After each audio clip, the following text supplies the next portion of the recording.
Okay, in this video I'm going to show you the solution to problem 5.7 in Stallings. And basically what we're doing is we're plugging into the equations in this table here. And he asks you to plug in for two different wavelengths, first 30 centimeters and then 3 millimeters. Okay, and what we've got plotted here in this table, we have different types of antennas, and he's showing us the effective area in square meters and also the gain in dBi. And the thing to notice here is that for an isotropic, an ideal dipole, or a lambda over 2 dipole, the gain is independent of the wavelength, okay? Whereas the effective area does depend upon the wavelength. But then when you get to the horn, the parabola, and cross dipoles, it's the effective area which is independent of the wavelength in the horn and the parabola.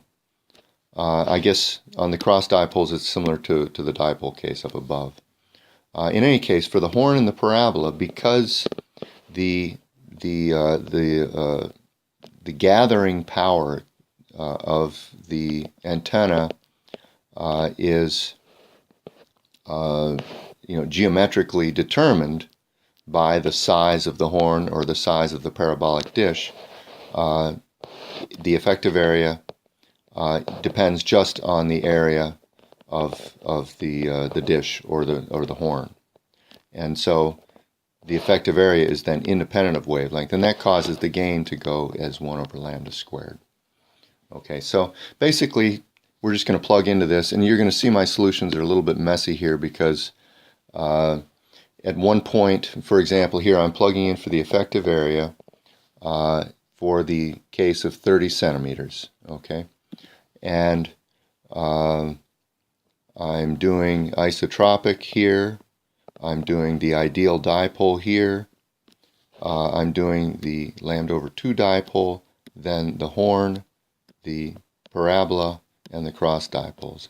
And my solutions are a little bit messy, I apologize. At one point I added some more significant figures here to get these numbers to come out correctly. And in the very bottom one, what I did for the cross dipoles, instead of using the 10a over lambda squared and 7a over lambda squared, they yield bad numbers when you round off to whole number formulas. Always use, so the lesson I got out of this was to always use 4 pi effective area over lambda squared for the gain, okay? And if you look at Stallings' table here, he's approximating with 10a over lambda squared and 7a over lambda squared. Those are approximately correct, but they yield round off errors, and so my gain calculations look very messy. I apologize. The gains are simply numbers for the first 3, but then for the last one it's simply a number. But for the 2 in the middle here, if I use the 10 and the 7 approximation, I get numbers which don't agree with Stallings' answer. And in fact, if you use the gain equation, you get 355 and 245. So you may get either 282 or 355, 244 or 255, depending on whether you use these approximations, 10a over lambda squared, 7a over lambda squared, or the actual equation. Okay, and I think that's it for problem number 7.